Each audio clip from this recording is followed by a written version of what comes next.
Today marks a hugely significant moment in history. Yeah. It's been 80 years since the liberation of Bergen-Belsen, the Nazi concentration camp, where more than 72,000 camp inmates imprisoned in the war died during World War II. Though 80 years may have passed for our next guest, who was just a child when she was sent to the camp, the horrors of the Holocaust remain all too vivid. We are joined now by Auschwitz and Bergen-Belsen survivor and best-selling author Rini Salt alongside her son Martin. Welcome, both of you. Rini, thank you so much for coming. Thank you very well. And sharing the story with us. Let's start before the war. What can you remember about your childhood? You lived in a town called Zunskavola in Poland. What were your memories before the war? I had a wonderful family. My parents, my younger sister, and my two sets of grandparents, and so many aunts and uncles. My father was one of 8 children. My mother was one of 4.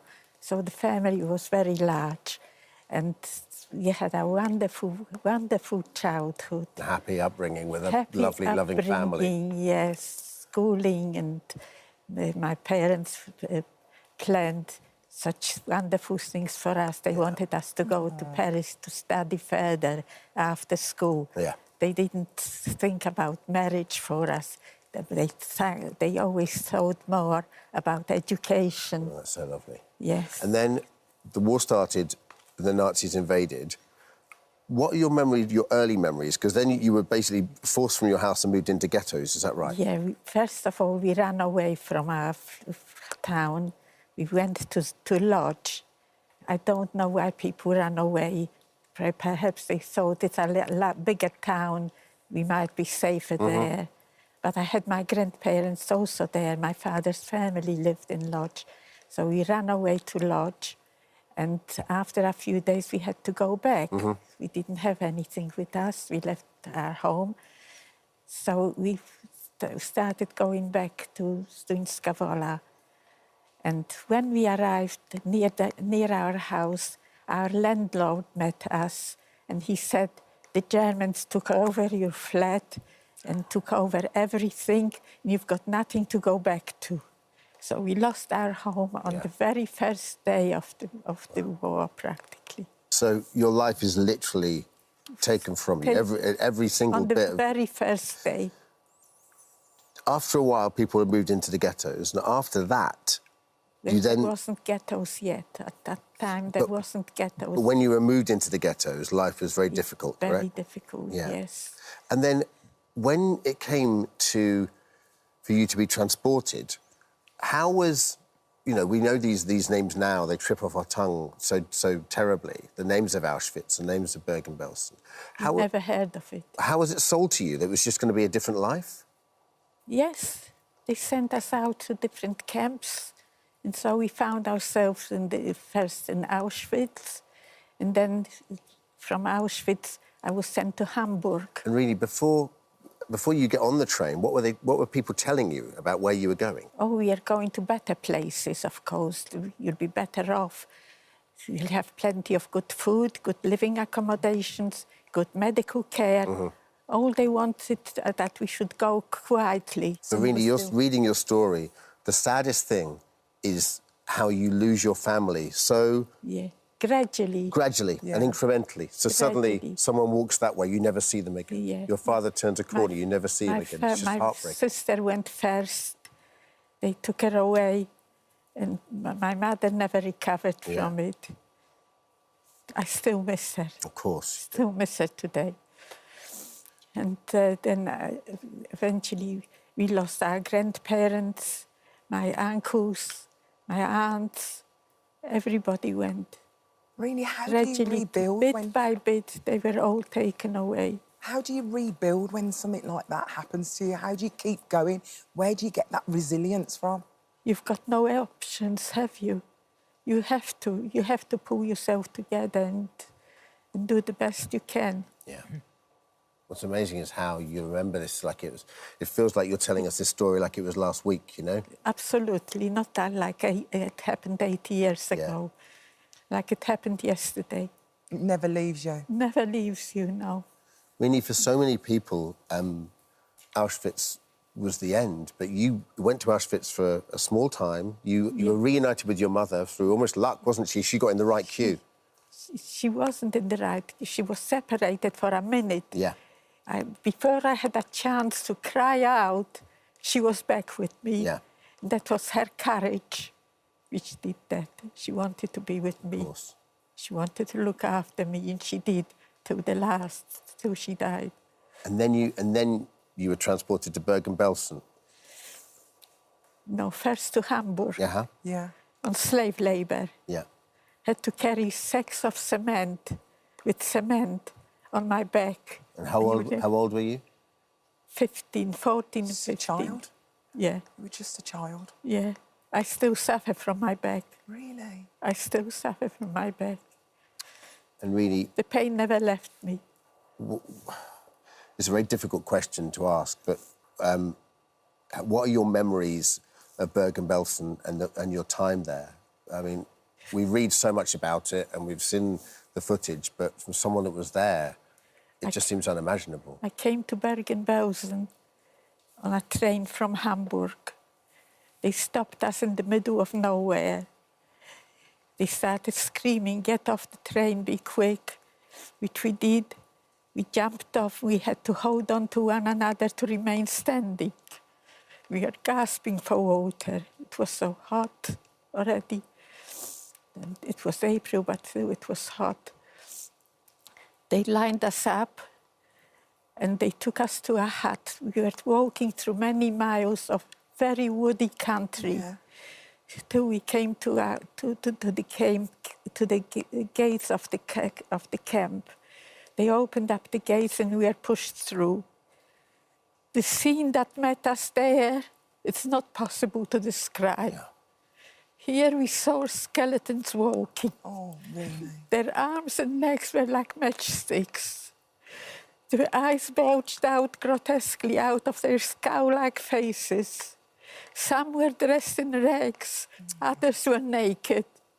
The stench that arose from the camp was impossible to describe. We've been through already so much, but this was something different and horrifyingly different. Oh, really?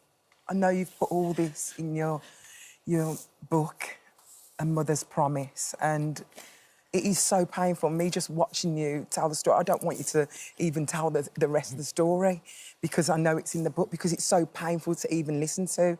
Your son Martin's here. Hi, Martin. Hi. What's unbelievable about this story is Rini meets Charles, who was actually one of the soldiers who helped to liberate the camp. And you're the offspring of that beautiful relationship, and we're so happy you're here. Did you know about what your mum went through, and what age did you find out about all these stories? Well, when I went to school, sort of late 60s, early 70s, there was no such thing as Holocaust education. So the word Holocaust didn't even exist in my mind. My mum and dad never spoke about their experiences, even though they'd both been to Belsen. My mum was a prisoner and my dad is a liberator. They must have had this pact that they wouldn't talk about it at home. Yeah. So I didn't pick up anything through school or from my mum and dad. So it was later on, in the early 2000s, when I was 48. Yeah, 48. We went back with the BBC to do a documentary about my mum's experiences, and we went to Poland, Germany, and retraced her footsteps. And at that stage, that was the first I knew what she'd, not even in great detail what she'd been through, but at a high level. And it's only more recently, when she's been talking, I've been going to some of those talks, that I've got more of the detail, but at home, I didn't know anything at all. Why would she talk about it? She's a mom, she's protecting her baby. Yeah, and also you want to live a new life, right? We couldn't talk about it. Of course. My husband always had tears in his eyes when we spoke about Bergen-Belsen especially. Well, Rini, today we commemorate the anniversary of your liberation and those who were liberated at Bergen-Belsen. Just lastly, what message would you want to share with future generations? What I would like to tell future generations is that they should live in peace and with one another. There shouldn't be any difference between colour of the people, whether they're black, white, doesn't make any difference. We're all God's children. Rini, thank you so much. Rini, thank you for telling And your thank story. you for... I'm sorry that you have to relive this time and time again, but the message is so important. Yes. And thank you so much for coming on the sofa, and you, Martin. Thank you. For sharing your story Thank you, with us. Thank Rini. you. Thank you so much for visiting our This Morning YouTube channel. We upload new content every single day, so go ahead and hit that subscribe button, and we'll see you in the morning. 1 in 5 adults suffer from coulrophobia, the irrational fear of clowns. Well, one lady who's been affected with this fear throughout her life is Naomi Holmes, and she joins us now alongside the Speakman. So welcome, lovely to see you. Welcome. It's not a good start, has it? Got your name wrong as soon as we started the show. 30 years an insurance broker. Yeah. And this is one of your earliest memories of fear. Yeah, definitely. And so when did it start? Do you know how? I think I was about 5 or 6, and I was in a video rental store. It's also like a convenience store as well, so we used to go there quite a lot. And I went round to the video rental section. Yeah. And then all of a sudden, there's this face just staring back at me. And what was it? It was the... I can't even talk about the film. It's a film. It's a Stephen King film. Yeah. Yes, I think we can all imagine. Everyone knows what it is. Yeah. And I just froze. Like if you see a spider, you freeze with fear. And I just froze. And then eventually I ran out of the shop. And I didn't really go back for a few years. And if I had to, like with my parents or my brother, I would avoid that section. Because you knew what might be there. Because yeah, I felt that it was looking at me specifically. So this is great because we sort of know where this phobia has come from. We know the beginning of it, which will help us later on. How has it affected you throughout your adult life, though? Massively. It affects me with Halloween. Yeah. Halloween's coming up, obviously. I can't go out of the house over that whole week because people dress as clowns. Yeah. Well, you've got a party, I think, and people are coming over for a maskless party. We're having a party on Halloween weekend, and it's a no clowns, no mask themed party. Yeah. Specifically so that I don't have to go out. It's not just the Halloween. I mean, you get you have reoccurring nightmares about this. Yeah, maybe once or twice a month I'll have pretty bad nightmares. And I'm very, very comfortable in my house, but if I have a nightmare, I won't then get up until the morning, until it's light out. Yeah. Yeah, that's no way to live your life. No, OK, well, let's... We've got you connected to a heart monitor here, oh, we haven't got the output of that, so there's a little point putting it on your finger, I would have thought. We're going to play some music now, so just tell me how you're feeling. Does this music affect you in any way? You can stop this at any point. Yeah, I don't know that song. OK, you don't like we'll turn that off. So how does that make you feel? I hate it. It just, I don't know, it makes I feel like here. Can I ask, in the absence of the heart monitor, if we just to scale it 0 to 10, 10 being massive anxiety, 0 being I'm not bothered, how would you rate that music? The music, 7. OK. Yeah. OK, all right, well, we're going to move up to the next level, and this is, I'm not going to show it yet, but this is the photo, this is the picture, this is that picture that caused you all that anxiety to begin with. Am I OK to show this? We're going to put it on this monitor. Is it on that one? Well, not yet. Okay. Are you OK for me to... You don't have to. Yeah. OK, we're going to put it on the screen now. I'm just going to look here. OK, it's there. Do you think you could look at it, or is that... OK, fine. And again, what Nick said, with your anxiety levels, 10 being the worst, even just knowing it's there behind you. Yeah, it's What would you say? 9.5. OK, so it's pretty high. Let's get rid of that, right? It's gone. It's gone, it's gone. And obviously, because hopefully you'll be the same as every other person who's ever sat in that seat, in this position, with a phobia. At the end of the show, you'll go, oh, my God, I can't believe I was ever scared of these. So, with bearing that in mind, we've got a clown next door, through those doors over there. OK. Can he come in? No. Absolutely not? No. Could he stand at the door? I'll go. No. Not even stand at the door? No. OK, and how do you feel now, knowing that he's there? Not good. OK. Are you up to 10 yet? Just looking at the escape routes. No, I know. Well, listen, we're not... I told you when you came and sat here we wouldn't do anything you didn't want to do, so that's it. That's the end of that, OK? I think we've all got a very good idea about how scared you are of clowns. Yeah. This is very serious. How confident do you feel? Well, we've only got an hour, and it is usually a little bit more challenging to work with a fear of clowns. I mean, the fact is she's had this pretty much all her life because it started at the age of 5, so you know, adulthood, she's never not had a fear of clowns. So it does make it difficult in that respect. But, you know, we're... Going to give it a go. Definitely. Of course. We'll have all faith in you. Thank Good you. luck. I'm Good pretty luck with sure you'll be in a different frame of mind when we see you back Fingers here later. crossed, that. Yeah. OK. Thanks, Naomi. For more of the same, just click here, and don't forget you can subscribe for even more of these amazing videos exclusive to our channel. The picture, and this is the picture that we put it on the plasma behind you and you couldn't turn around and look at it. This was the picture that started it all off. Can you look at that picture? Yeah. How do you feel when you look at that picture? So weird. Yeah. I can look at it and not run out the door. Yeah. Do you feel like you've taken control now? Yeah. Wow. Ross Kemp, Mafia in Britain, starts this Tuesday, 10th of September, 9 p.m. on Sky History, and the man himself joins us now. I mean, me and Al just watched a little snippet the other night of EP.54, I think it is. We're obviously familiar with the Mafia in terms of Italy and... TV. Godfather, You've got your America Sopranos, you've got your Godfather. Right, Yeah. yeah. We've read all the books, but the Mafia in the UK doesn't seem like a tangible thing. So what was the starting point of this? Well, the starting point is the death of Roberto Calvi, who was known as God's banker. He was over 60 years old. I remember that. He climbed over Blackfriars Bridge. He got over the scaffolding. He's over 60 years old and slightly, I would say, heavy for his age. Yeah. But he had 5 bricks in his underpants, 2 gold watches and about £40,000 in cash. And the police promptly said, that's a suicide. No, it's not a suicide, because it'd be very difficult to be a suicide. And it was a symbolic killing, and it's never been proven, but we think it was a symbolic killing. That starts the journey, but I end up at a caravan site in Preston looking at an Italian hitman who was travelling from Preston to Naples to make his hits. So living in Preston. Living in Preston, driving, Unbelievable. stealing a car, driving it, they were looking at Porsches at the time, driving it down to Naples, offloading the car, killing someone at the weekend, and then driving back and spending a week before he drove back again the next week. Jenny Panzuto. So they're living here and hiding in plain sight, or...?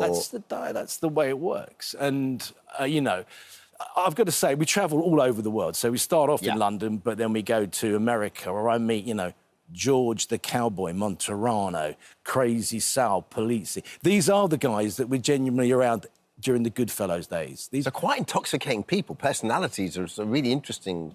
Like charming. Central casting, charming, but also with that element of complete and utter danger, ruthlessness. George did 33 years inside, the first 3 years in solitary. He never gave up. But a lot of the people we speak to are pentitos, so they've given up information. There's one of them, Dominic Sigali, who makes me look a bit like a munchkin. He's absolutely charming on camera, but I've got a screen grab of him when he wasn't looking so charming, and he is terrifying.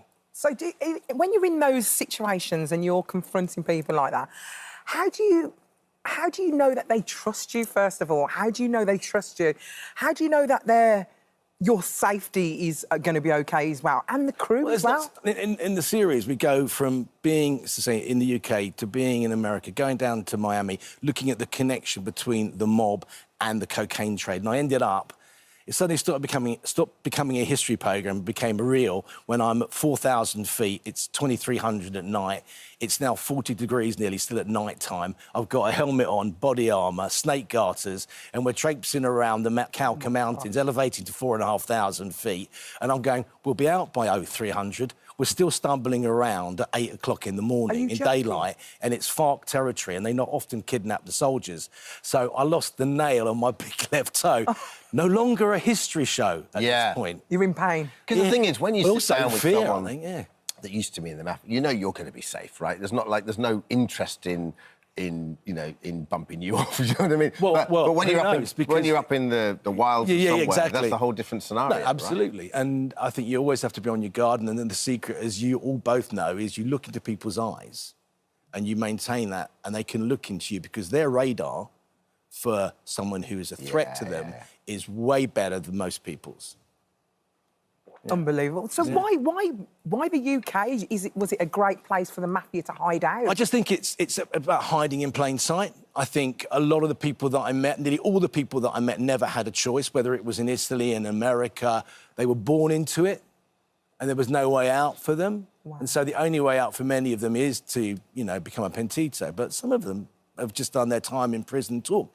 We speak to Marisa, who lives in Preston as well. She was the head of one of the biggest clans in Milan. She had to take over from her father.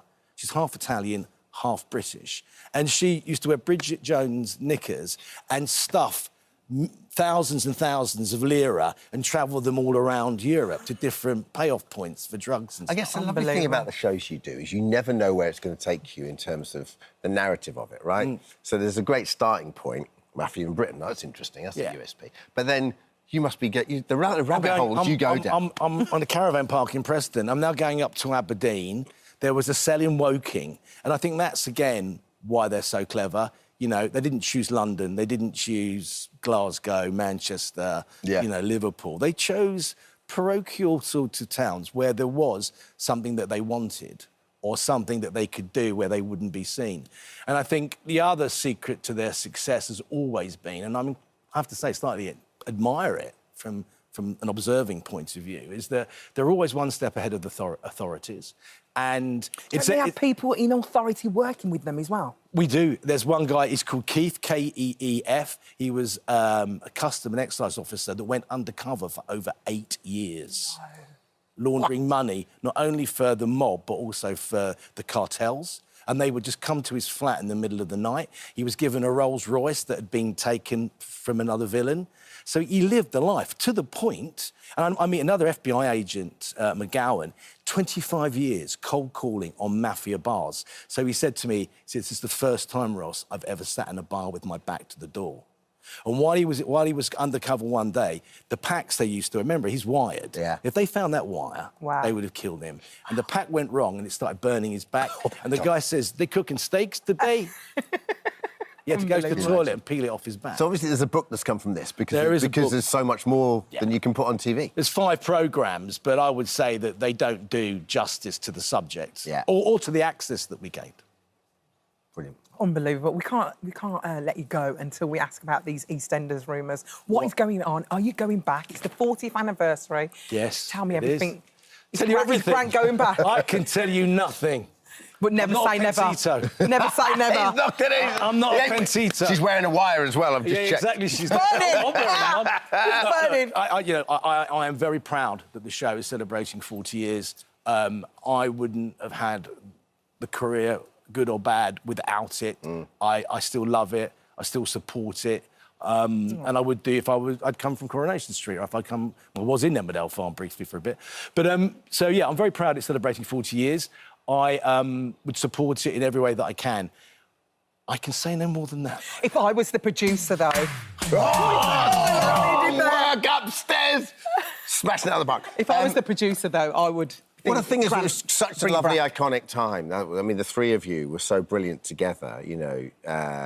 And the lovely thing about sort of bringing this right up to the present day is... And I went to go see Taylor Swift, and there was this great moment where every night her dancer, who's this brilliant guy, me and my wife couldn't take our eyes off him, called Cam Saunders. Yes. Who does one line, and that one line that he did, this is "We're never getting back together," I think, And he did the Barbara Windsor, "You get out of my pub," right? Get out of my pub.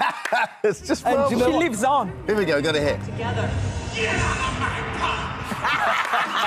And I think that's testament not only to Taylor Swift's sense of humour and the global success that she is, but also to Barbara's legacy. Absolutely, yeah. She's amazing. Why not? She gave me she was my first ever live TV on T4, that day. She was so marvellous. Me and Sheppy, she was so marvellous. Ross, we're really excited. Thank you so much for joining us. It's called Ross Kemp. Mafia in Britain starts Tuesday, 10th September at 9 p.m. on Sky History. Don't miss it. Very well. That was good, wasn't it? Very good. Alison. Thank you. Thank you so much for visiting our This Morning YouTube channel. We upload new content every single day, so go ahead and hit that subscribe button, and we'll see you in the morning. Now, the thing is, Marie, people will say, "Oh, told you so, told you she couldn't last it, couldn't do all of that."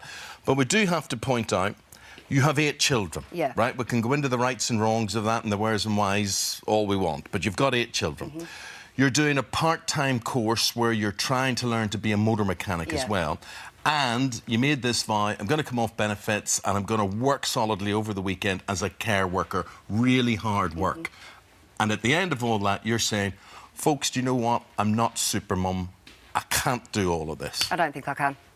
I mean, it's hard enough going to college 3 days a week and gaining... That is my main goal, is to do mechanics. I mean, caring, I love the job, but it's just not for me at all. The hours are long. The pay's not good.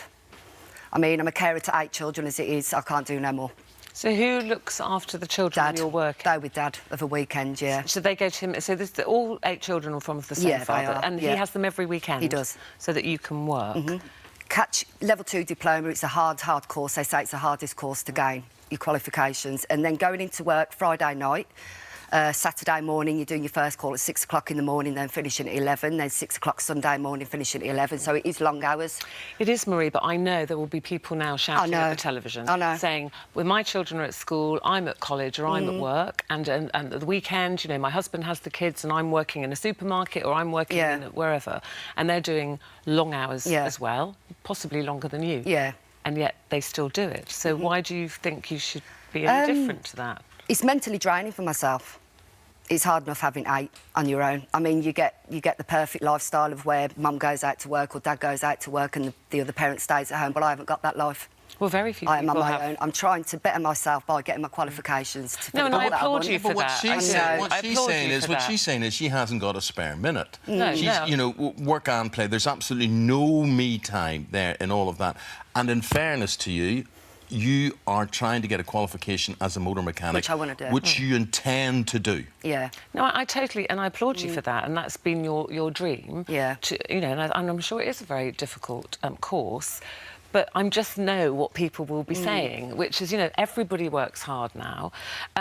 Where has this left you with benefits, then? So you're saying you think it's better, you know, it's easier for me to just be at home and be on benefits, which, you know, a lot of people say that's what's wrong with the system. It is. That it makes, there's no incentive to work. Yeah, they don't. I mean, it took me 2 years to find this job and there was no help in the background whatsoever. You had to obviously go out yourself and find it, and with no qualifications and saying, oh, I've got 8 children, they're like, forget it.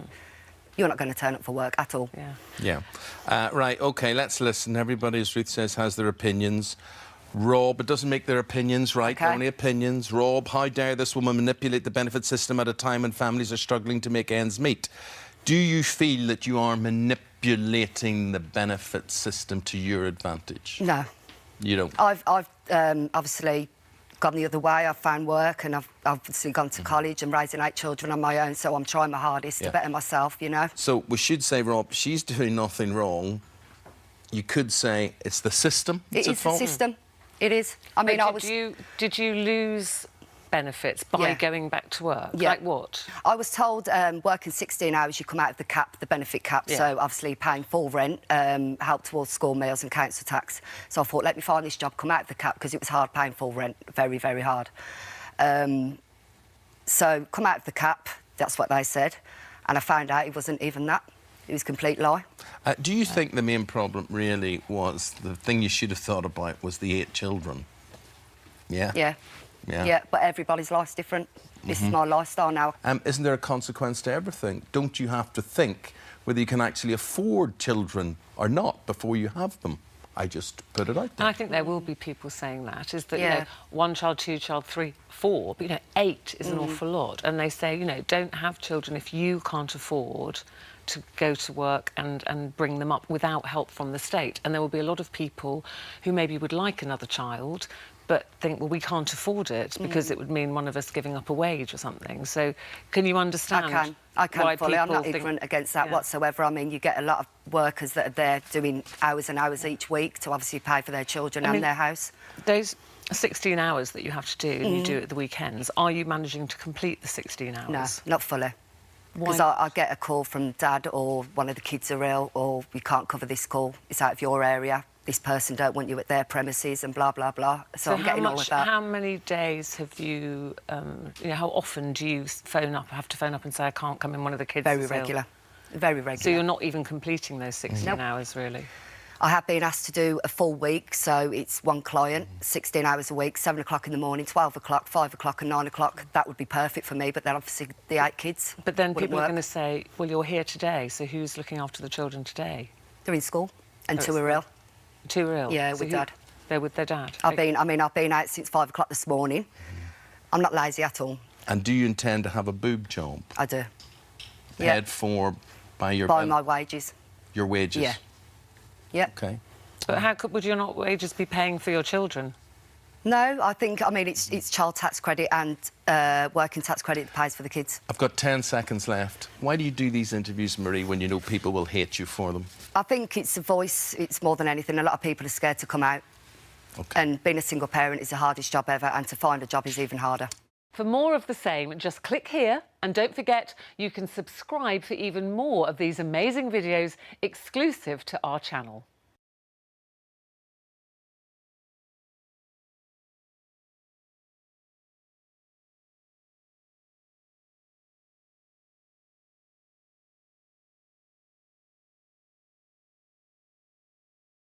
Natalie, can I just put something to you?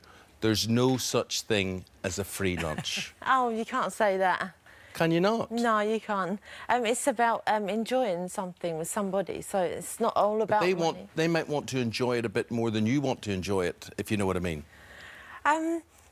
Well, I don't rule... I know what you're talking about, and I don't necessarily rule it out. So right, OK. So this is a website, OK? So you go on this website called Miss Travel, and there are people there that say, I'm travelling here and I'm travelling there like a companion. So who pays for what? How does that work? So you go online, you find a gentleman who's going to take you somewhere gorgeous. Who pays for what? OK, we do clarify about the trip and what ideas I'd like to do and what landmarks I'd like to see, and the expenses are all paid. By him? Of course, yeah, yeah. But when you say of course, when you first read these, you know, there are websites where people say, oh, I'm going on a trip, I'm single, going to Patagonia, anybody fancy joining me? But everyone pays for themselves and it's literally travelling companions. So what is the difference when somebody is paying for everything for you? Because you know what the connotations are. You say they get the wrong idea. Yeah. Yeah, maybe. Well, a lot of the time I do pay for half of the trip. There's an option where you can pick 50-50, so I have the flexibility. If I want to leave, I can leave. So although I've never met him before, I make sure that I feel safe, and sometimes I do actually book my one-way ticket, so I'm more flexible about the trip, so I can go and meet the guy, the accommodation, all expenses and excursions that I'd like to do. I'll So do you lay out your conditions? So Fred in Florida or something says, yeah, come over, I've got a yacht and I've got a fabulous house and I'll take you around everywhere. Yeah. Do you say, well, I want to see this and I want to see that and I want my own bedroom? Do you tell them the deal, basically? Yeah, I do, actually, yeah. I'm quite strong and independent. I do lay down the rules, because at the end of the day, I want to feel safe. I'm travelling to a completely different country I've never been to before. Which, of course, most people would say, oh, are you mad? If are you were my crazy? daughter, Yeah. I would say, what on earth are you doing? You don't know this person, you've spoken to them online. Yeah, but that's the exciting part for me, and that's something you've never seen before. Is it not dangerous? It's dangerous. Surely you don't know these men. Yeah, but I can feel it inside. If I feel safe, I want to see their ID, I want to Skype beforehand. Sometimes they give me a video of their where they live. But we know lots of people online pretend they're someone else, don't they? So have you ever found yourself in a situation when you've got somewhere and it was not at all what you were expecting? The man doesn't look the same, he doesn't live where he said he lived, or hasn't got any money? No, not really. I haven't really had any bad experiences, to be honest. If I do feel slightly worried, like that would be natural, I do book a hotel not far from there. I check the embassy, I have a contact telephone number, and I tell someone where I'm going. You sound sensible, but as Eamon said... Yeah, you feel that men have spent around £60,000 on your company. I'd say money well spent. But why would it be money well spent? What are they getting out of it? OK, for example, somebody would like to go and see a landmark and they don't want to go on their own, it's boring. I've never seen that landmark before. Would you want to take someone from your own country, from the same street? Your wife? You want to experience you know, somebody who you're married to? Do you no, want to do that? Or you want to experience a British single female that wants to have fun and has, like, so much... You know, I want to... Well, you obviously find you're very up there, you're very gorgeous. So what are these men expecting? They must be expecting something in return, if you know what I mean. You're so cynical, Ruth. There might be children watching, so I'm very careful. Are they expecting something in return? And do they get it? Do they get it? OK, well, if they are looking for that something, they are on the wrong website, obviously, because this website is about travel. I truly believe it's travel, and that's my passion, to travel. Have you ever slept with any of them? I wouldn't really like to answer that question. Well, that's not a no. It's not a no. It's not a no, OK. And is that because you felt that's what they were expecting, or that you actually really fell for someone and liked them? Or... Yeah, I'm quite a strong person, and I don't have to do something if I don't want to do it, and I won't. But at the end of the day, these guys are very nice, and they do treat me very well, and I feel very happy. So obviously after a week or so, or, you know, a few weeks with them and talking to them, I'm actually making a really good relationship with them, and things come naturally, and I do develop a relationship, and sometimes I do quite fancy them, and, you know, it's quite natural to feel love for somebody, but I do have to be quite strong, because I know I'm going to leave them after a few weeks. Is it like a job? I mean, do you see it? I mean, I know you're not having to pay for anything, so therefore, I mean, this is your income, isn't it, in a way? I mean, do you feel as if you're applying for a job, 2 weeks in Barbados or whatever? Is that... No, it's not a job. It's about enjoying life and visiting these countries. And do you have a job?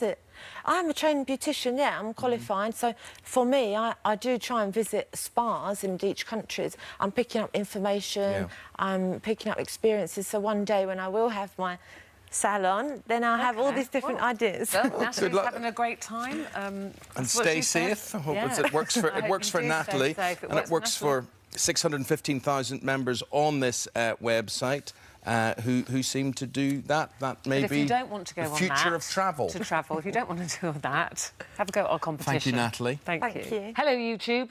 For more of the same, just click here. And don't forget, you can subscribe for even more of these amazing videos exclusive to our channel. But when it comes to medicine for your children, vaccinations, you're totally against this. Yeah, I am. I actually believe childhood disease is quite important to experience to build the child's immunity. And Ulysses has experienced scarlet fever and chicken pox, and we treated that naturally. Your IQ is 145. Wow. Your IQ is considered, on paper, to be a genuine genius IQ. When did you know that you had this gift? I don't really know. I can't remember, but I just remember Mum is like... She has always been clever. My parents. How much you pay him to say that? Come on. Not as clever as you, though. No, but I think they realised it before me. I don't know when. I think they told me before I really knew, because I've always noticed that I've been good at maths. I've always had like a connection with numbers or something. So yeah, I don't really know when I found out, but it's just happened. Do you find it a bit weird that everyone is so amazed by you? Yeah. Do you like the feeling of it? Well, in some ways, yes, but in some ways I don't really like too much attention. Really? Yeah, I don't like really a lot of attention, but yeah, it's been amazing. So you personally don't remember, but I mean, used to. When was it for you that you realised, he's got something here? Well, come on. I think it was actually when he was quite young, because he took a real interest in jigsaws before he could talk or do anything, and he just sort of did one day, and we were like, he's a bit young to be doing that, isn't he? And we thought it may have been a fluke in some way, but then we got him more, you know, higher age groups, and he just did them so fast, almost without thinking. And I think at that point we thought, yeah, I think he's going to be good at problem solving and numbers, and he enjoyed numbers. It wasn't a chore for him. He would play with them and write and do all sorts of different things. So I know that both of you are actually teachers. Tim, you're a teacher, and you're a teacher, Kelly. Do you think that helped at all, the fact that you enjoyed work and doing things with him? I think we've given him a good example. We've taken academic studies seriously, and obviously he sees us working at home, preparing lessons and doing marking and things, and he would take that and in his own play would play at schools and things with his toys, and then when his younger sister came along, teach her that as well. So yeah, I think we've given him a good example. Do you think this could be taught to anybody? Because I want some tips. I've got a 12-year-old, and I don't think he's at your standard yet. Nearly, very close. Can he be taught? Can this be taught, do you think? As a teacher, yes. Yeah. But as a mother? Two sides, really. I don't see that it's inherited. People say, oh, it comes from your parents, but I don't think it's genetic. I think it's environmental. I think he grew up in a household that enjoys learning, fosters learning, and just encouraged him. If he likes something, we just did more of it with him. It wasn't rocket science, I have to say. A lot of people, especially who watch Child Genius, especially, a lot of people say it's the parents that are pushing this onto the child. And in all fairness, I won't mention names, but we have seen in past series there has been quite a few pushy parents. They've been quite open and honest about that. What would you say to people that would say this is used to pushing him to do that? No, not at all. We've never ever pushed him. One of the things we've always done. I mean, pushy parents, they have their reasons for doing that. That's absolutely fine. But we haven't. We say we encourage him, but he's never ever been pushed to do anything he doesn't want to do. We have not been briefed on this whatsoever. I've been told that you've got some questions for us. Okay, You can help me. I'm going to get my little pencil out. That's not even sharpened. That's not a good start. I won't look at yours. OK, so go on, Josh. Go for it. OK, so question 1. Yeah. How do you spell logorrhea? Logorrhea. Oh, is that an illness? Can I put it on the paper first? Yeah. OK, I'm going to go for L-O-G-A-R-I-A.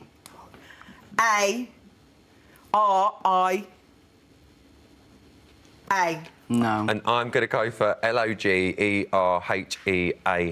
That was close, but no.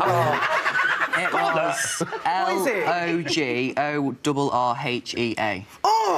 See, I put H on the end as well. Nearly. There was a H in it. Right, it's 0-0. Next one. OK, question 2. A cricket ball is bowled at a velocity of 43 metres per second. Calculate in metres how far it travels in half a second. Calculate in... metres. 4.2 metres. Incorrect, no. 21.5 metres per second? Correct. Yeah! Are you joking? No, it's just half at 43. Oh, right. See, Scarlett, we're good. OK, let's skip to the Japanese question. OK. Go on. Japanese. What does this phrase, konnichiwa genki desu ka, mean in Japanese? Hello, how are you? Correct. Oh, my God, do another one. I'm doing well. I'm doing well, Scarlett. So, for question 5... Oh, he's got up. It's on the blackboard. So, if A is 20, B is 5, and C is 42, what is the value of B, C minus A minus 11? 99. Correct. You are joking! No! You did that so quick. You were given the answers. Can someone please confirm if I've been given the answers? Thank you very much. They're shocked as well. Scarlett, you're my good luck charm. You did come well. here. You're like a genius. I can't believe it. Well, listen, thank you so much for joining us. We've got a little bit of a favour. I can show my workings if anyone don't believe me. I can show my workings.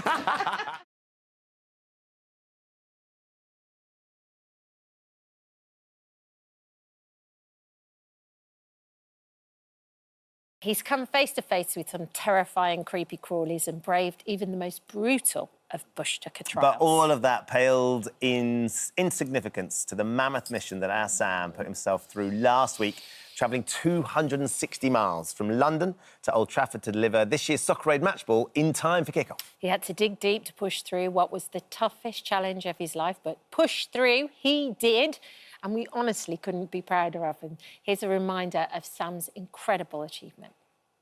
Let's go, Sam! Guess who's joining you on your next peg? No, you're not. No, I'm actually not.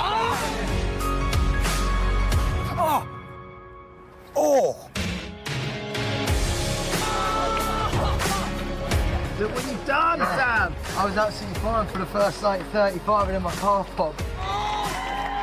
God, the rain's just coming in now. It's not quite the sunshine you had yesterday. I just want to tell you how much money you've actually raised. Currently, and climbing, it's £153,000. Come on, boys! Love you, Cat, so much. Oh, we love you right back. Keep going, mate. You can do it. I've got an update on the donations for you. £337,288.26.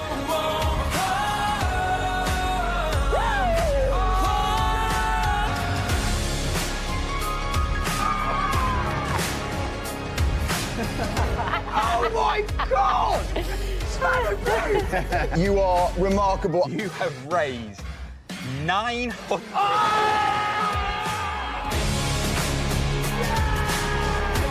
I'm really struggling today, man. I've got nothing left.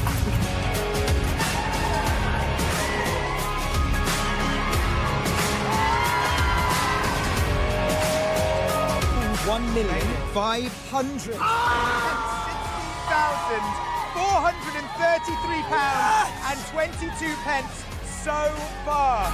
Yes. Oh, the conquering hero! Well done, mate. Look, I'm throwing my glass. I'm so excited. It's making me. I've got to stop crying. It makes me so You need to emotional. rehydrate just because of so much tears. So many tears, man. I just want to say, actually, from the start, mate, thank you so much for all your support. It was every time I saw you, and I heard you, it was literally just. It was like. It made me so emotional, so I really, really, really appreciate it. And Ben, obviously, on day one, mate, you turning up, I had just torn my calf at that point, and I was so down. Because I was like, I'm not gonna be able to do this. I know that I've got so far ahead of me. And you have the strongest mentality. And Ben turns up and he's literally like, mate, one foot in front of the other. You're not completing this. And like, he just like, I needed someone who's not gonna mollycoddle me. And you were just the perfect guy for that. It was just, I'm so grateful. So it was a really, I could tell how low you were because all the planning, all the expectation, all the hope, and you'd had this injury. Day one, it just came out of nowhere that was significantly worse, as we found out through the week, than we thought initially, even then. Yeah. There was still a hope that actually it was maybe just a strain, but it's a proper tear. And it's just about breaking it down, isn't it, into small chunks. Don't think of it as a big journey. It's the line, not the time. Yeah. That's what Ben kept He remembers, you see, he remembers. But when you sort of talked about it, Sam, you trained for it, how had the reality of it, how does it compare, do you think? It doesn't compare at all. It feels like a dream and a slight nightmare. But yeah, it's all the training, you don't really know what you're training for almost, because I'm just doing some running and some biking and we'll just see what happens. It's nothing like it. You've got the team surrounding you. We filmed a doc, by the way, which is coming out actually this Friday. It'll be on a Friday. And like, so you've got a van in front of you the entire time with a camera sticking out the boot of the van, filming all your highs and lows. You've got, people all around you, people beeping their horns at you. You can't really prepare for anything like that. And it's quite overwhelming, isn't it? It's really overwhelming, but in the most beautiful way. It brings so many people together, and I actually was just saying to Ben off air that you feel a bit flat afterwards almost, because you're like, you miss the entire team and you miss that bubble almost. The connection. Yeah, there's so much connection. And I think that's the thing, it just moves people. Every time someone new turned up, from Ben to your brother-in-law to like Pete, when you guys got together, and then we had Orlando in the studio. He sent you that message, and then we had to call him makeup, didn't we, to dry all his tears, because he was like, he's such a good man, he's such a... I mean, to have that level of support must have been amazing. This sounds so cringy, but I really do mean this. I think it shows the power of friendship. Because, I honestly, wholeheartedly believe in this, that I'm quite like a glass person. Like, I'm actually not the strongest person, as we've seen. But I'm the luckiest person to have the support network around me. I didn't complete this. Everyone around me completed it for me.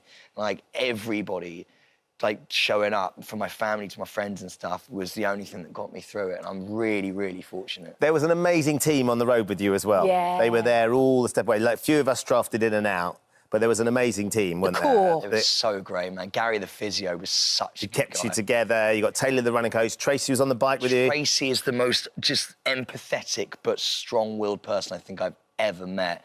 And then the UNICEF team as well, like, they remembering why you're doing it, and like always reminding myself like who is out there and who we're trying to help, and the donations. One of the things that we loved were all the surprises that you kept getting. So we've got a little surprise for you today. Oh God, no more surprises. Because she's come in to see you, especially to celebrate.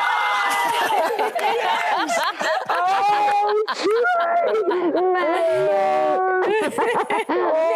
You did it on your own. No, you're going to cry again. I'm so sorry. Tracy, have a sit down, have a sit down. This is Tracy, who was every pedal step alongside Sam on the route. What was it like for you? Oh, it was amazing. I mean, what a guy to do a challenge with, you know? I mean, he just literally gave his all from start to finish. I mean, you couldn't ask for more from you, could you? No, Trace Literally, is a machine. Yeah. Do you know, there was a moment on Thursday where I didn't speak to Tracy for over an hour because I had to just, I've gone really, really dark. And Trace just turns to me and goes, whatever you're channeling right now, keep doing it. I'm not going to speak to you for an hour. And we just put our head down we cycled together.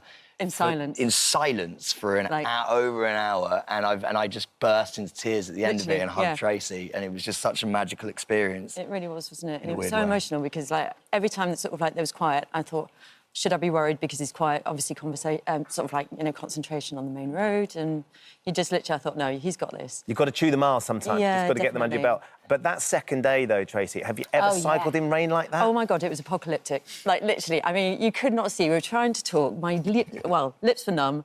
You just stood there, and I thought, oh, my God, could we actually get any worse? And it was awful. I mean, we had to stop because it was too dangerous. It was too dangerous. That's the point. Even the weather was conspiring against you. Despite all of those things, you did it.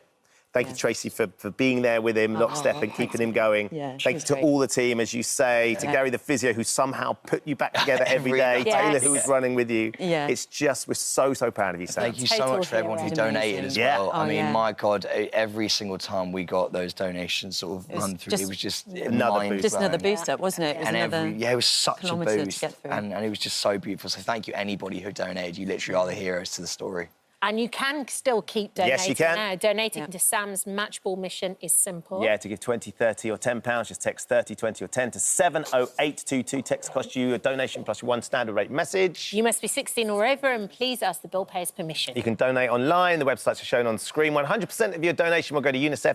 Every donation, we doubled up to £5 million thanks to the Children's Investment Fund Foundation, which is amazing. Soccer Aid for UNICEF 2025 airs live Sunday, the 15th of June, 6 p.m. on ITV1 and ITVX. And you can see Sam's documentary, Sam Thompson's Matchball Mission, on Friday at 9 o'clock, ITV1 and ITVX. Yes, I had to tell him about it. I had to tell him about it. Good, so proud of you, mate. Well done. I'm so grateful. Thank you so much. And thank you, Tracy, for you. Oh, hello. Thank you for visiting our This Morning YouTube channel. We upload tons of new content every single day. So hit the subscribe button, like all the videos, and don't miss out. We'll see you in the morning.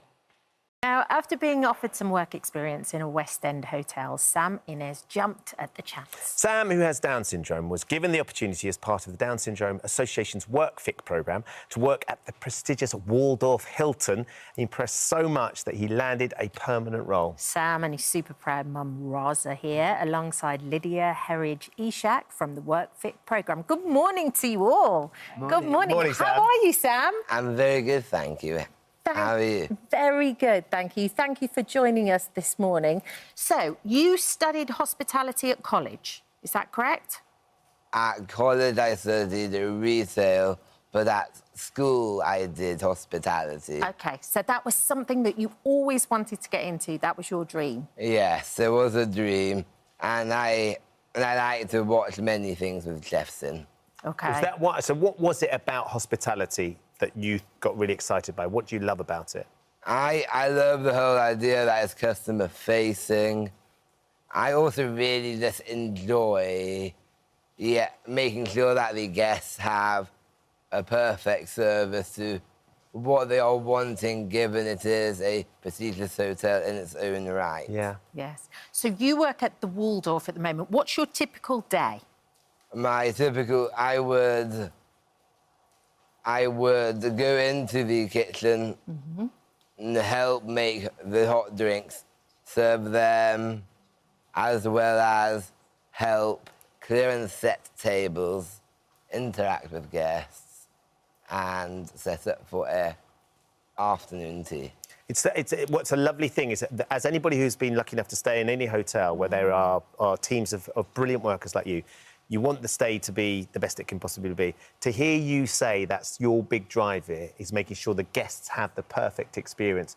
It's such a wonderful thing. You were born to do this sort of stuff. What's it like when you're able to chat with the guests, Sam, and to know that you've had a positive impact on their day?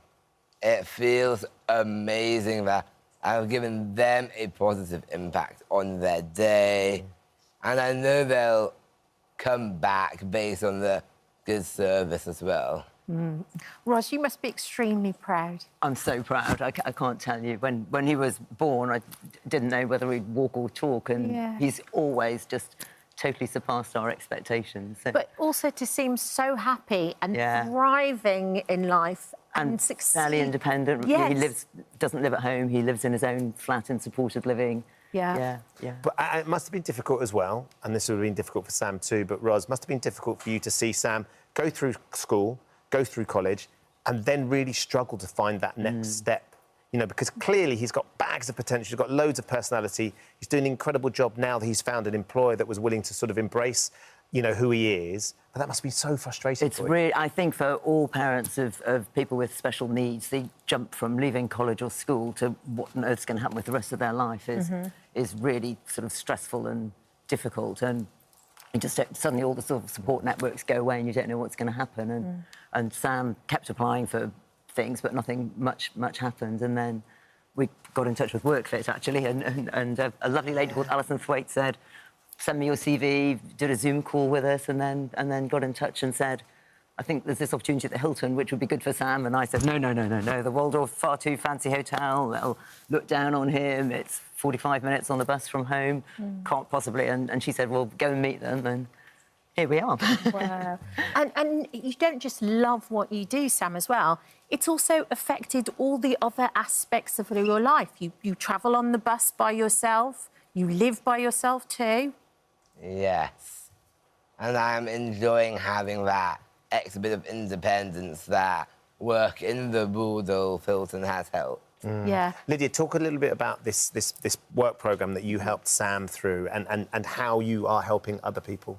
Yes, so the WorkFit programme is the Down Syndrome Association Supported Employment Programme. So we're really that in-between to connect employers like Hilton and many others with candidates like Sam and all the people that we support. And our support's very personalised. It's very tailored to each individual. It's not one size fits all, of course. So we're there to support the employers. We're looking at what are those roles, who's the team, what's the location, the logistics of all of it, and then work with individuals to see what is it that you actually want to do. Have you got any past experience? If you haven't, that's fine.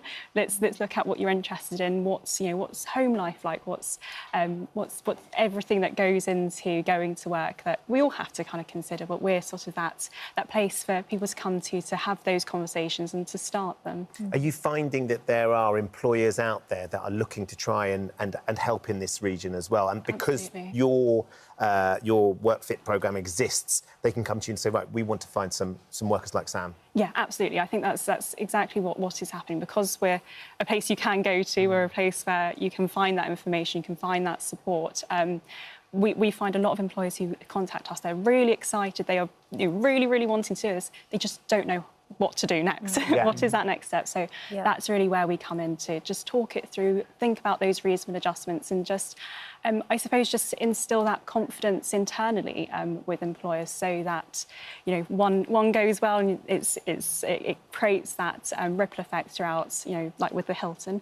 Loads more Hilton hotels get involved, and that's the same thing that happens across lots of industries. It's so funny when you mention the internal benefits as well, because obviously we can see how much Sam loves what he does and how it affects his confidence. But also the team within the Waldorf Hiltons as well, it directly reflects back. The team love having Sam there too. Yeah. And there's this sense of camaraderie. Completely. I think we find that with so many of the employers that we work with. We always hear people saying, when we have our catch-ups and our reviews and everything, saying, team members love going on a Tuesday or on a Wednesday or whatever day it is, and there's a real sort of a positive change within teams. It's a different dynamic that sometimes you get from it. We do find that a lot.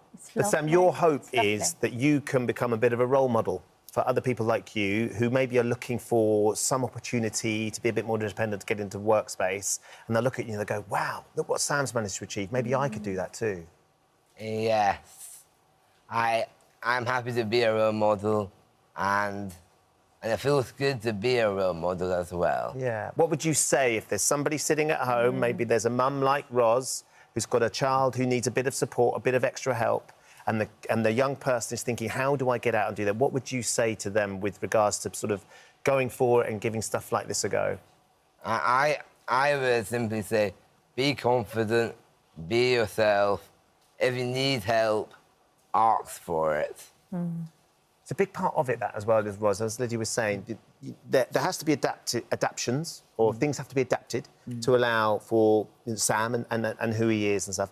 And the Waldorf Hilton have done an amazing job at making sure that he can go in and thrive and do all that. But as a parent, you're always going to worry. Like, I'll worry about my boys when they go off to work as well. It is. I think for parents, it's a real struggle letting go. And I think we've always tried to push Sam, but I think I've also always sort of underestimated what he can do and been worried about it. And you've always just totally blown my expectations out of the water. And the Hilton were just amazing, because when Sam I think for any employer taking on someone like Sam, he can do anything, but it just takes him a little bit longer to learn. So the Hilton gave him 3 months, I think, so training that you might normally do in 2 days. They broke it down into half-hour slots for him, so he could pass all the... You had to pass some food and hygiene exams, I think, didn't you? Yeah. And they sort of set up a programme so he could actually get through all that in a different way, and that was a brilliant investment, I think, on their part. And then now, you don't have any support, you don't have a buddy, you just ask for help if you need it, don't you? So actually that upfront investment of just spending a little bit more time,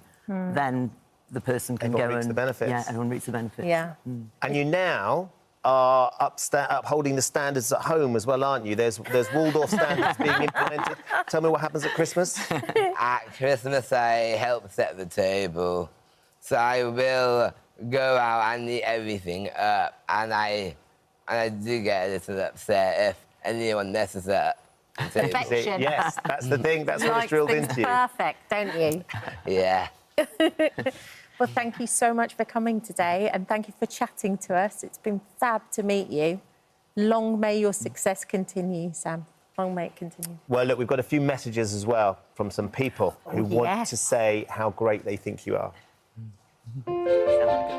Whenever he does come into the room, he always brings brightness with him. You can see the team, how their mood changes. It comes from how good he is, how positive he is. He always tries to make things right, to go above and beyond for each individual guest. It was an amazing experience. He's an absolute tonic to start your day in the morning. He gives to the guests all his love. The lovely, lovely smiley face to be greeted with. And we get absolute 5-star reviews for him. I really look forward to his career flourishing here with us at Hilton. Well, that's not bad, is it? What do you think of that? 5-star review, Sam. That's impressive, no? Yes. Well, you've done that. You've achieved that. So congratulations on all your hard work. I don't doubt it's going to stop. You need to keep it up now. Yeah, thank you. No worries. It's lovely to meet you. Roz, thank you for bringing in and sharing this amazing story. Yeah. I can't imagine how full of pride you are right now as well. Aww. Lydia, thank you. Thank you for visiting our This Morning YouTube channel. We upload new content every day, so go ahead and hit that subscribe button so you don't miss out, and we'll see you in the morning. All of that is the most wonderful time of the year, unless, of course, you happen to be a turkey. Welcome to the most this morning item we could ever do at Christmas. Our first guest today are Dave Brooker and his best friend T2 the turkey. Now, they've been inseparable since T2 hatched 3 years ago. T2 now goes everywhere with Dave, from the pub to the dentist, even sharing his bedroom. But as it's Christmas time, T2 only has one wish, and that is to stay out of the oven. So, to prove that Christmas dinner tables can be a safe place for turkeys, we've invited T2 to join us for a festive lunch this morning. Good morning. Poultry. This is a poultry-free zone, Dave. Brilliant. Do not worry. Do we use the C word around? Well, I use it as a joke often. So many people say, I wish you for Christmas. And I'm like, you've just said the C word, that's very rude. We don't use the C word, no. Oh, well, good morning, T2. Hey, good morning T2. to you, Dave. So chilled, Dave. Look, she's Very. almost asleep. But she's used to everything. She's used to, going out to the pub and with children running around. So where did all this start? Where did it begin? Well, her mum was sitting on 12 eggs, and unfortunately the first 2 that hatched, it was July, but it was an English July, and it was cold, and they perished. So I set up a brooder with a heat lamp, and she was the first one that hatched. So did she sort of imprint on you then, Yeah. Dave? Is that what happens? Yeah. When I went to put all the chicks back under the mum when they were strong enough to deal with the weather, she kept coming running back out to me. She thought you were a mummy. Parent in modern day. Yeah, all right, yeah, parent, sorry, daddy. A very fluid household at Dave's house. But yeah, Dave, are you a turkey farmer? No. So how come? So do you keep them or? Like... I've got I share sort of another 11 turkeys with where I've got my horses. Right. Okay. So you've got horses, I got into them on a lady's small holding, but I just keep them for their eggs because their eggs are delicious. Yeah. You are like Dr. Dolittle, aren't you? I am. Yes. 2 horses, 11 turkeys, and a few chickens. So were you a vegetarian before? No. T2 came into your life. Actually, I wasn't even a vegetarian until I came on the show last year. Really? And it was talking to Josie and Alison that convinced me, I really don't need to eat meat. Well, they used to eat meat. They asked the question, and I thought, what? She's so intelligent and so, it just makes you realise how intelligent animals are. Well, she's such a companion for you, isn't she? What is it that you just obsessed with her about? Like, what is it what is the love? Like, does she give you cuddles or? Yeah, no, she definitely will. Does she? Yeah, no, she'll fall asleep on you with her neck, so her head right in your neck here. Just fall asleep. Very, very the most chilled out turkey I've ever met. Not that I've met a lot of turkeys, but she's very chilled, isn't she? What's she has her moments. Does she? Yes. When does she get a little? Well, she likes to. I think flock animals, they can be quite dominant at times. They want to protect their territory as well. And there's a couple of people at the horses that she enjoys trying to bully, and she will chase them. Is she quite dominant over you then? No. Oh right, okay. No, we've got a mutual respect for each other. So how does the day-to-day work? Because she lives in your house, right? She lives in the house, yes. So you get up in the morning. Do you shower together? And, No. She'll go like downstairs. A shower herself? No. She goes. Bath? No, she goes downstairs. She has her breakfast, which is a bit of mixed corn and some water, while I get ready. She sleeps on a blanket up in my bedroom. Lovely.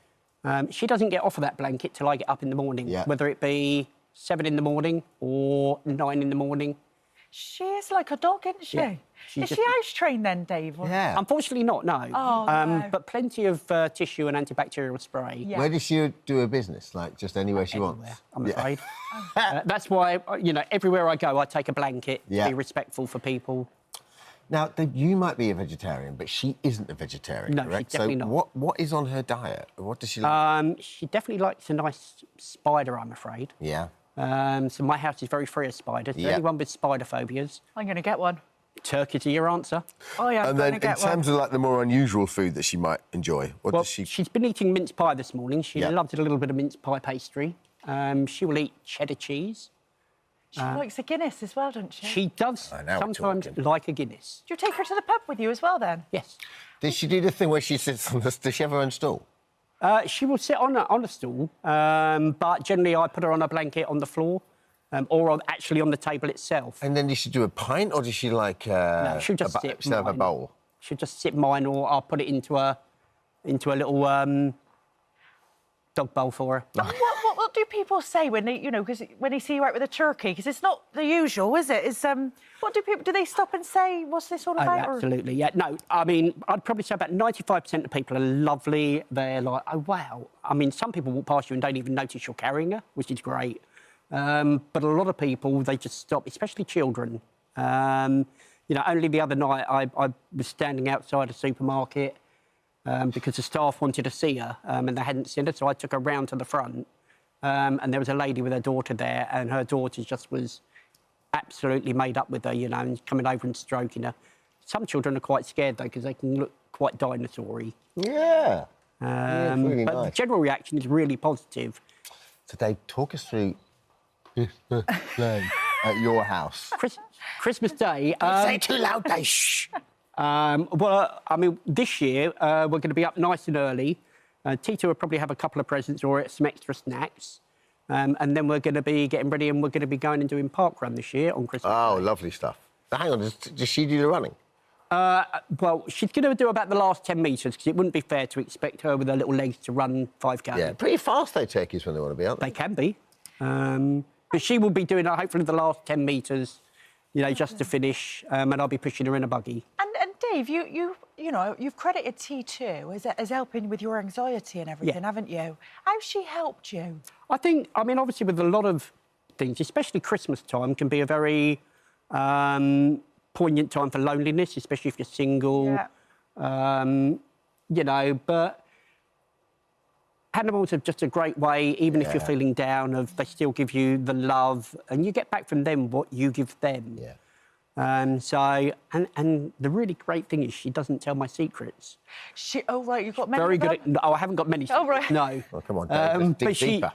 She doesn't tell my secrets out, you know. You can say whatever you want to her and she keeps it. And she doesn't argue? No arguing back? Well, she can do. There is something special about that, though, isn't there? Peck really quite hard, actually, sometimes. All right. When she wants something and you're not letting her have it, she can actually get quite pecky, especially on your ankle, and that hurts. Oh, right, OK. There is something... Have you got any pets?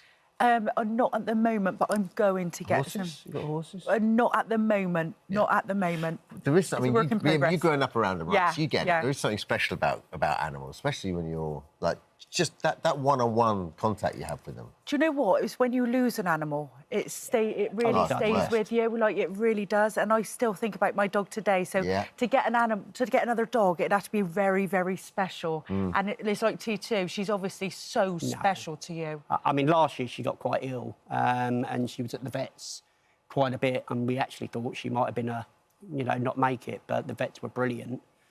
And she's 3, right? And you're telling me they would normally live to about 8 or 9. They can do, live to between 8 and 10 years old. Yeah. So, but she actually has an implant to stop her laying eggs. Oh, I see. Because that's what was making her ill. And what are you getting T2 for Christmas, Dave? Well, all of her favourite treats, really. You know, she'll get spoiled rotten and get all her favourite treats. So, but I don't think there's anything. She gets whatever she wants anyway. What do you get? What do you get the turkey that's got everything? I mean, hey? You know, she might get a new blanket because she goes through them quite a bit. A nice Christmassy Dave, blanket. Thank you so Dave, much. Thank you. Thank you, T2. Nice to meet you, T2. The most gentle, loving turkey I've ever met in my life. Gobble, gobble. I love the way you say that. How many turkeys have you met? Have you spent much time around the turkey fraternity? Not this much time, no. But I do like her. She's got a nice energy about her. Vibe She's to her, got a lovely vibe, yeah. And thanks, Dave. Now, thank you so much for visiting our This Morning YouTube channel. We upload new content every single day, so go ahead and hit that subscribe button, and we'll see you in the morning. With fraud making up over 40% of all the crimes in the UK, and only 1 in 1,000 cases ending up in a conviction, is more important than ever to help protect yourself from scammers. Yeah, and with that, worries that scams are only set to increase and become more sophisticated. What can we do to keep our money and all of our details safe? Yeah, scam expert Nick Stapleton joins us now. Morning, Nick. Nick, I mean, it feels like we are living in a world where we've constantly got to be aware now of these scams. They are getting so sophisticated. I just can't get my head around some of them sometimes. And, you know, these are not just individuals anymore. These are massive companies. But how long have you been doing this for now, Nick? And what drew you into it?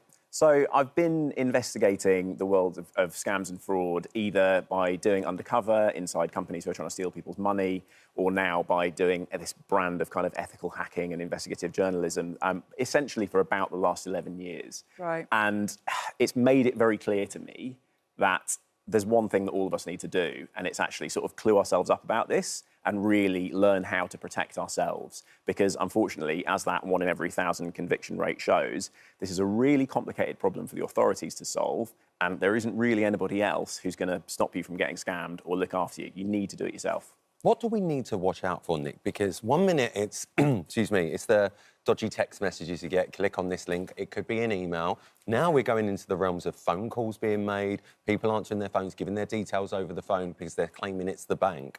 They're so sophisticated, like Joseph said, a lot more people that think they're savvy to this are falling for it.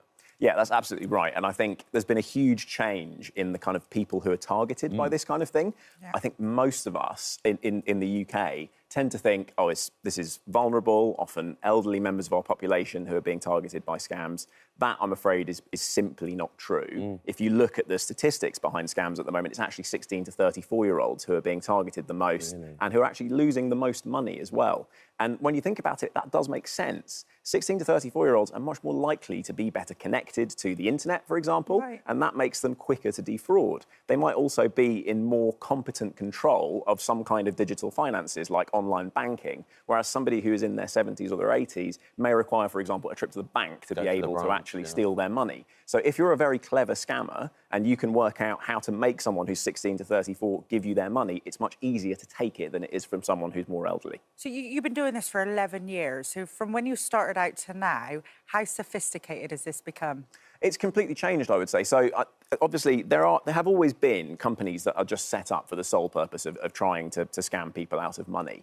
But what's changed, particularly since the pandemic, is that this is now a global thing. And it's not just people in the UK, companies in the UK who are trying to take your money. It is large businesses all over the world, often with hundreds of employees, their own IT departments, their own HR, running a payroll, who are doing a bit of legitimate business, but then have scammers working in that same building, and they're using that to launder the money that they make from scams so that no one can basically track them down. Makes the authorities' job much harder. And that means that the scale of scams and fraud has just massively exploded since the pandemic, particularly. But there's a lot of money behind this, isn't there? This isn't just someone sat in a room ringing up Brenda going, give me your bank details. It's proper full-scale operations. So obviously you say it's quite difficult for these people to be tracked down, it's difficult for them to be convicted. But this is a full-on organisation, isn't it? It is, yeah. It is an industry, and that's the way I want people to think about it. I think when we think about the image of a scammer in our minds, most of us, as you say, will think of a scary person down the phone, hooded person on laptop, kind of hunched over a computer, making phone calls. That is just not the case. This country, potentially, in the last year, has lost £17 billion to scams and fraud. Ridiculous. That is more than what we spend on policing. It's 4 times what we spend on prisons. That is all money that is going out of our pockets and into, essentially, the black market, never to be seen again. Now, that is costing all of us money, not just in the actual scams themselves, but then in what banks, insurance companies, etc., charge us. And it's also costing people emotionally and psychologically. Because, unfortunately, the results of being scammed are appalling on people's mental health. And that is a massive problem as well that we need to be thinking about. Well, there's this shame, if you've been scammed, you almost don't want to admit it. No. That does have a shame that comes with it. So are a lot of these crimes, are they getting reported, and have they got the infrastructure to follow these crimes up? So they are definitely being reported, and we have evidence of just the sheer number of scams and fraud happening in this country as a result of those reports. The statistics are OK, but they're not brilliant. The problem is basically that the authorities trying to actually track down scammers have got an incredibly difficult job because of the way the internet has changed the scammers' ability to take our money. It's very easy now to be a scammer and be totally anonymous, in a completely different country. Say, for example, you got scammed of £2,000.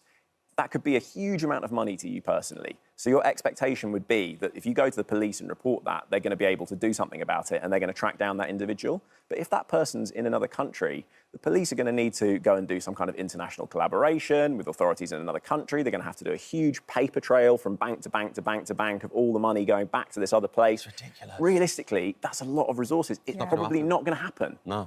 So what would you say is the best thing that we could do to not only just keep our money safe, but our personal details and all of the stuff that we really should be keeping to ourselves? So my general rule is basically anything that comes out of the blue, just assume it's a scam until proven otherwise. Right. And verify. Get out there and educate yourself about the current scams that are going around and how you can protect yourself from. Be proactive about this, essentially. Don't just sit at home thinking, oh, this happens to other people, I'm going to be fine, I'm too clever, I'm too clued up. Yeah. The right scam on the wrong day can catch any of us, me included. And being on top of the information that's there is going to be key to making sure it doesn't happen to you. So you're taking your Beat the Scammers on a live tour, and so people will be able to work out on how to protect themselves. Where are you starting off from, Nick? That's right. So Stafford in February next year, and we're doing a sort of loop of the UK. and it's going to go right through to March 2025. And yeah, it's a tour that is going to take people on this journey through the world of scams and frauds. So hopefully that we can better understand exactly how this industry works. We're going to talk about current scams. We're going to talk about the weird little specialisms that certain parts of the world have acquired in the world of scams and fraud. But crucially, also, we are going to test people. Yeah. And there's a thing that nobody knows about How to Beat Scammers Tour yet, which is that it's actually also a book. So I am writing a self-help book, which is going to accompany the tour, and it's going to be like your suit of armour against scams and fraud, basically. A compendium, like a book with everything about current scams. You can look through it, read it, hopefully learn about almost every scam that's out there and tool yourself up to fight back, basically, and try and put scammers out of business. Well, you say, obviously, you're going to be testing people. We were sitting there this morning, and you've already said it, sat on this sofa, oh, it's not going to happen to me, and stuff like that. You've prepared a little test for us to see if we can work out if this is real or fake. Yes, quite right. I have brought along some scam or legit sort of images for us to try out. So there's that could be the new This Morning game, scam or legit. Scam or legit. So we've got some texts first of all. So I've got 2 texts there, both of which claim to come from NatWest. Have a little look and tell me which one you think might be the real one. The account suspension. So she's logging at 7%. That one's this one is the real one. Our security team have tried to contact you regarding an online account login via that one's the real one, I think. I'm sorry to tell you, Josie, you're wrong. What the? Oh no! That one's the scam. You scammed. And this one is the legit one. And I think it's doubly difficult to tell, partly because it's very easy for scammers to effectively spoof the name of the person that the text is coming from. So if you look, it's capitalised on the scam side, and on the actual real one, it's not capitalised at all, which I found very strange. Who knows why that happened? But this real one is saying to you that you've had some dodgy transactions and they've blocked your card, basically, and that they're going to contact you on this specific number. So obviously, you would then get a text from your bank saying these transactions have happened. If this wasn't you, you know, press Y. Exactly. Plus, also with that first one, that's telling you to go to a link. Exactly, Ryland. That is it. So the link is the clue that that's a scam. Never be clicking through on these links that come in unsolicited messages like that, even if you do think it's your bank. And if you're not sure, basically just give your bank a call, talk to them about it. We got any more? No. Yes, we do. We've got an email as well. Oh, there you are. There's a picture of me. So this is emails from a big Chinese online shop called Shein. And on the left there is one. And on the right, there is another. Oh, okay, they're 2 different ones. Again, which one do you think is which? So it's a chain. Hurry up, number of prizes to be won is limited. Right, so the one on the right is giving hurry up now, do it now, which is hurry up, the number of prizes to be won is limited, confirm now. So that's sort of like persuading you, oh, I better press it beforehand. Whereas the one on the left is you're only 1 click away. So I'd say the one on the left's real and the one on the right's a bit hurry up and press me. He's pretty good at this. God, you are very good. I'm going on tour in February. So Ryland's right. The one on the left is the legit email and the one on the right is indeed a scam. And it's actually trying to get you to go and do this kind of like a survey, which will then lead to you putting personal information in at the end in order to get a prize. So it's just an information gathering exercise by scammers. The first one is essentially just an email from them confirming that you've joined as a member. And I know it sounds silly as well, but like the overlay on that of like the phone and things like that, you're losing the text in there. That would never come out from a company where it's like customer feedback as always, blah, blah, blah. You make a good point. So scammers obviously not quite as good at laying out emails as real companies are. So that would also be a giveaway. I would definitely. I would not know the difference whatsoever. It can be really, really difficult. And I think this last one's really interesting as well because this is such a common scam. Okay. So these are called blue screen of deaths. They're error messages that you get on a Windows computer very, very commonly. If something's gone very wrong, screen goes totally blue. I think I know this one anyway. You think you know which one's which? I think the one on the right's the real one because it's saying Control-Delete to restart, which is definitely the formula to restart your computer. This one here is saying you're infected with many Trojans, firewalls at 5%. It's like scaremongering again. Exactly, spot on. It's trying to get you to do something as well. It's trying to panic you into doing something you shouldn't do, which is basically to call a number. Whereas the one on the right's just saying, something bad's happened, but don't worry, just press this and everything's going to be OK. Yeah. So it's the slightly kind of alarmist tone of that one on the left that gives it away, as well as this number that's come out that's saying, call our certified technicians on this. No, don't Plus, do it. that looks like a pop-up. The one on the left. That looks very pop-up-y, that you just get when you go on the internet. I'm glad to see you're on top of this, Ron. I'm actually the one behind it. No, I'm joking. It's not me. I promise you, it's not me. It's not me. But I love all that. I'm really shocked here because I thought I'd be really good at this, and every single one of them would have scammed me. So that is a bit of a worry. Well, it's really important to engage with this stuff. And I think, as you said before, there is this kind of shame around it, which is just so, it's so upsetting because, and this is the thing I say that kind of annoys people the most. Don't say, how could people be so stupid? Don't say, how can people be so gullible? Because you are contributing to people feeling that shame and not wanting to engage with the information that's out there. We don't victim blame. That's not a thing that we do in our society anymore. And yet with scams, it's still happening. Why is that the case? It's completely unacceptable, and I really wish people would stop doing it. OK, well, thank you. Thank you so much for coming in. Thank you, yeah, You do look like your dad. Oh, thank you. You do look like I'll take that as a compliment. John From here Stapleton. upwards, You are like him, yeah. Good, Dad's size. Nick, good luck with the tour. Good luck with the book. Yeah. Enjoy it all, and thanks for teaching us how to avoid scams. Really appreciate it. Very Thanks for having me on. Thank you for visiting our This Morning YouTube channel. We upload new content every day, so go ahead, hit that subscribe button. You don't want to miss out, and we'll see you in the morning. So it's my 22nd birthday. Obviously for the bank holiday I'd been home previously celebrating, but I had to come back up to London with my best friend Sophie. So, you know, we had a friend call up that day and said, you know, we've got a table, you know, come down to the club, and that's exactly what we did. And you were about to leave, weren't you? Yeah, so honestly, you know, the club was busy, it was packed, you know, you could barely move, and honestly, it got to about 1:45, you know, and I'd been out the night before and I was quite ready to, you know, to move on, you know, go get something to eat. And we kind of went back and sat down and got a bit distracted talking to our friends as we were staying with him. So we were going to get a key. And as I bent down, you know, that's when the acid hit. Nothing blisters that quick. Like the smell from the first bout of it coming, the steam off the floor, the smell, you know, and as soon as I touched my neck, it was, in 10 seconds, you know, skin was coming off in my hands. Like, oh my gosh. So you were rushed into the loo to pour so water my on your friend face. pulled me to the side and, you know, just literally drenched me in water, and I think that kind of set off a panic in the bathroom because, you know, girls would just say, like, you know, your neck. I was like, you know, I can see, like, and I just, at that moment in time, anywhere I was stinging, I was just ripping off blisters. Like, oh, God. I just think you're in so much pain. My first thought was I need to stop this. And you got separated from your friend Sophie, who was upstairs at this point. So when you came out the bathroom, you went upstairs, and the sight that you saw there, you said it was like a war zone. There was just people everywhere. So I was taken to this room above the club, and yeah, I remember walking out and just remember, obviously, now I know, you know, the people that was thrown at, their heads in the sink. And I just remember, I can remember one in particular, like his cheek just hanging, like, honestly, just a layer of skin had, like, slid, and it was just hanging. And then I just remember turning round, and I remember it so clearly because I just stopped, and I was like, you know, my best friend was there just saying, Lauren, like, you know, what's my face? And I'm sat there saying, you know, I can't panic, I can't cry, you know. And I just said to her, and I said, I'm really sorry, you know, it's acid. And obviously the next thing for me is our parents are 2 hours away in Bournemouth. You know, I've got to make that phone call, and she's just saying, don't tell my mum just yet. It's better to go with the full story. So from there, that's when I made that call to my mum, and I'm a triplet, so, you know, my mum is always at the end of the line if anything happens. And a late-night phone call from one of your children is going to alert you. With my dad next to her in bed, you know, I made that call and I just said, Mum, whatever I'm about to tell you right now, you have to promise me you're not going to panic. And she was like, what do you mean? She was like, tell me. And I was like, promise me now. It's like, you're going to make it worse if you panic. And I was like, I'm going to be fine. She was like, Lauren, what do you mean? And I just said, Mum, I think we've been involved in an acid attack. And I was like, you know, I'm fine. I was like, immediately knew I was going to have scars and, you know, but minimal. But I was like, don't worry about me. But I was like, you know, that's when I kind of broke down to her and I said, I'm really worried about Sophie. It's her face, Mum. I was like, it's her whole face and it's her shoulder. And I was like, it's really quite bad. Yeah.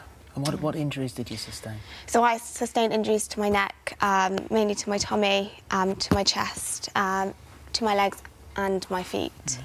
And you say the thing is with these types of scars is that it's not like a broken bone. It doesn't heal, it doesn't go away. They might get better and the appearance might get better, but you, the one on your hand, you wake up, you see it, and it's a reminder of what happened to you. Even though it's small, it's just that, you know, I look at them, you know, I wake up every day and I look at my foot, or if I'm getting changed, I see it and I'm like, oh, it's a bit purple, like, you know, and I'm not one to sit there and complain, because, you know, if I stood up, it could have been my face. It could have been a lot worse, but it's seeing what everyone else has had to go through and seeing their scars. You know, they've got to wake up every morning and look in the mirror, look at, you know, their necks, look at, you know, their chest, you know, and even when they go on holiday, if they want to wear swimsuits, it's just things like that they've got to consider. You saw Arthur Collins at the trial. What did you want to say to him? What do you feel about him? I've been asked this, again, I've been asked this so many times this week, is what do you say to someone that throws acid? I don't think anyone would have a defined thing to say. And again, you know, what could you ask him that would mean he would... There's no justifying it. There's nothing he could say that would be an excuse enough to justify what he did that night. I think, for me, it would be, you know, put yourself in my shoes if it was your 22-year-old daughter, or if it was your sister or your mother or a really close friend. You know, that's what it does. It impacts out of that circle. You know, what would you do? What would you think would be justifiable? And the sentencing, we're waiting to hear the judges say to expect a heavy sentence on this, and I know that you're pleased about that, but you're actually calling for a life sentence. Yes, 100%. Like I said, you know, when you throw that, you throw liquid like that out of a bottle in whatever form of acid you throw it in, you know, their life scars, you know, they've got, like I said, you've got to wake up with those every day, and it's the impact of having to relive that every year on the anniversary. It's, you know, why shouldn't that justify a life sentence? How's it affected you going out now? I've always been quite outgoing, and I would say I've really tried not to let it affect me, and I would say I almost haven't, but, you know, I'm definitely a lot more selective about where I go out. You know, if I'm in busy places, of course, you know, everyone's anxious, and, you know, like I was on the tube the other day and someone incredibly angry got on, and, you know, I got off that tube because the first thing, you know, is what are they going to pull out, what are they going to do? You know, are they going to fight me? Like...